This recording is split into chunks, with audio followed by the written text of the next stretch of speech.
ஆண்டவரே, என்னை சுற்றிலும் இவ்வளோ பிரச்சனை இருக்கு, என்னால் நிற்கவே முடியல ஆண்டவரே. எனக்கு நிற்க பலன் இல்லை.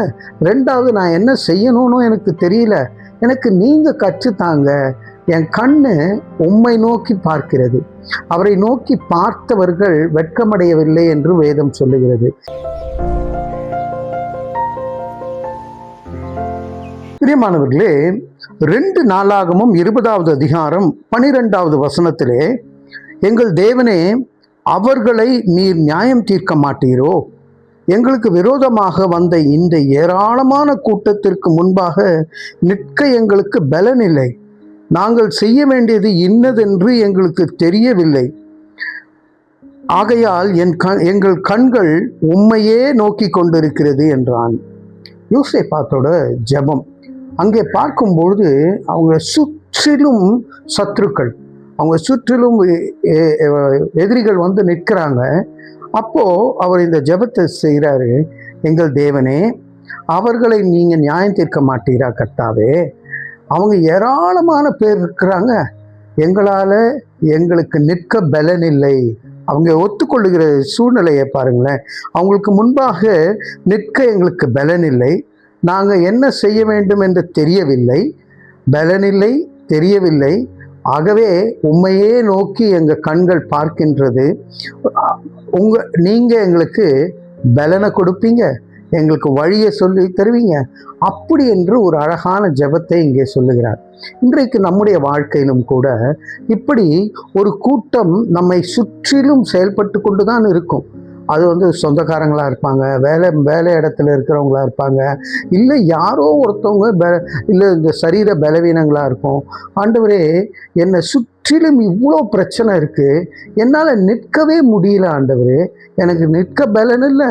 ரெண்டாவது, நான் என்ன செய்யணும்னு எனக்கு தெரியல. எனக்கு நீங்கள் கற்றுத்தாங்க.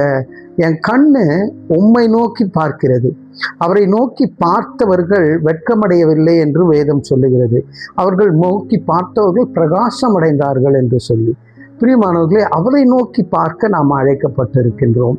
ஒரு குடும்பம் இப்படி சுவிசேஷம் செய்ய வேண்டும் என்று சொல்லி, மிஷன் ஊழியம் செய்ய வேண்டும் என்று சொல்லி அவங்க வந்து ஒரு கிராமத்துக்கு செல்லுகிறார்கள். அது வந்து ஒரு கிராமமாக இருக்கிறது. அங்கே இயேசுவை அறியாத கூட்டம் பெரிய கூட்டமாக இருக்கிறது. ஆனால் அதே சமயத்தில் மற்ற விதமான வழிபாடுகளை செய்து கொண்டு இருக்கக்கூடிய கூட்டமும் இருந்தது.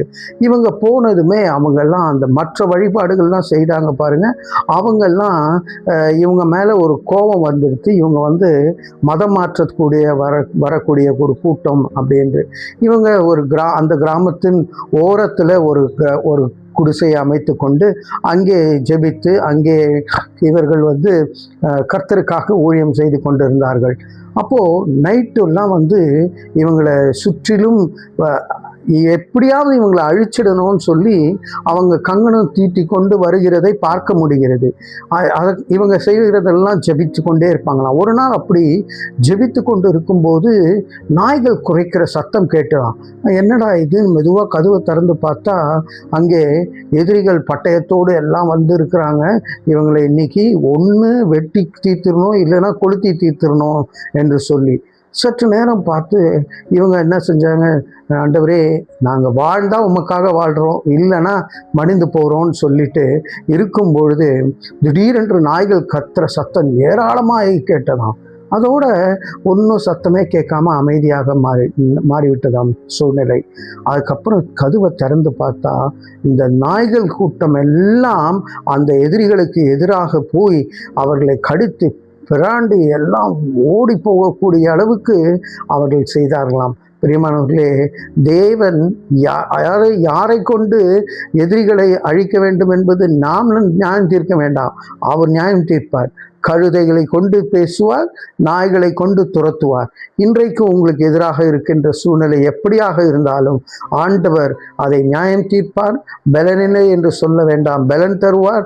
நீங்கள் உங்களுக்கு தெரியவில்லை என்று சொல்ல வேண்டாம், வழியை காட்டுவார். இந்த ஒரு சத்தியத்தோடு தலைகளை தாழ்த்தி தேவனை நோக்கி பார்ப்போம்.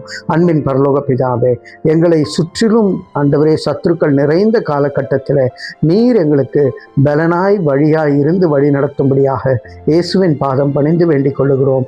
ஜீவனுள்ள நல்ல பிதாவே, ஆமேன், ஆமேன்.